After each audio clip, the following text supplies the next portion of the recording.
Welcome back to the third episode of Mental Health in Music with Marcello. Today we're going to be discussing balancing expectations and comparisons. First and foremost, stop fearing what other people think. There are millions of creatives out there, some of which are beginning with less talent, less equipment, and less of an advantage as you, but they're still doing it. The first thing to do is make your move. It's from there you'll begin to learn and grow. If you waste time worrying about having the perfect setup, waiting for the perfect song, the perfect painting, the perfect script, you are never going to get the ball rolling. Be brave. Trust the journey and put the wheels into motion. The longer you spend deliberating, the longer it will take to start reaping the rewards of your efforts, the longer it will take to start learning from your mistakes. Stop convincing yourself you're not ready.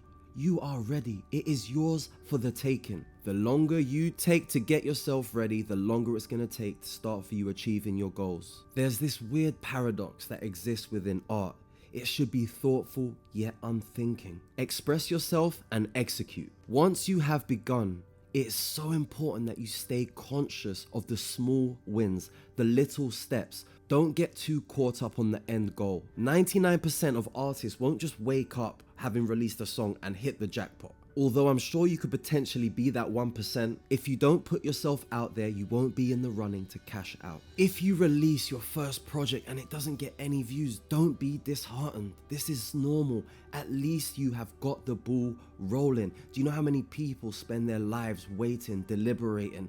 You have taken the first step. That is the most important thing. Do not fear the first step. Trust your heart and have faith in the process. If you have a friend that you trust to give you honest, positive, critical feedback, use them. Trust me, they are hard to find, and if you are lucky enough to have someone like that around you, make the most of them. Be true to who you are. What music do you like? What music inspires you? What effect do you want to evoke in your audience? Brainstorm all of this information and you'll get closer to the type of artist that you want to become. If someone asks you, what type of music do you make? You should be able to answer that relatively succinctly. And in my opinion, music thrives with longevity if it's a reflection of the heart, the spirit, the soul.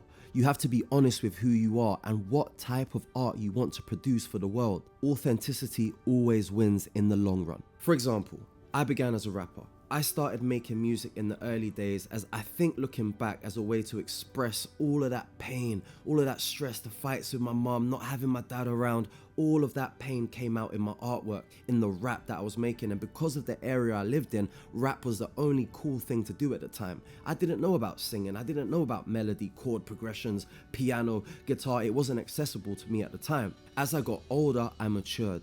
I started to realize what I like to do, what music I like to create, and I had to be honest with myself and leave the rap behind because it wasn't an accurate reflection of who I was anymore. I remember transitioning from rap into more my melodic style, and my friends were like, what the hell is this? But lo and behold, one of the songs which I remember showing to all my friends and were like, bro, it's too soft, True Colors, has ended up accumulating over 5 million streams on its own. That goes to show, follow your heart, and sometimes just trust your instinct. Focus on the small steps, one step at a time. Don't become too obsessed with being the final product, with having everything perfect. Your art is your art. It's not meant to be perfect. And a lot of consumers actually like to follow an artist on the uprise because that's where you're gonna find the most honest, the most authentic, the most organic moments of art. I would also really recommend investing in your own setup. I cannot encourage you to do that enough. For me, it was a game changer. I spent so much money on studio. So many engineers didn't understand what type of music I wanted to make. There was so much conflict sometimes of me trying to express what I'm trying to achieve to someone that doesn't have a clue what's going on in my brain,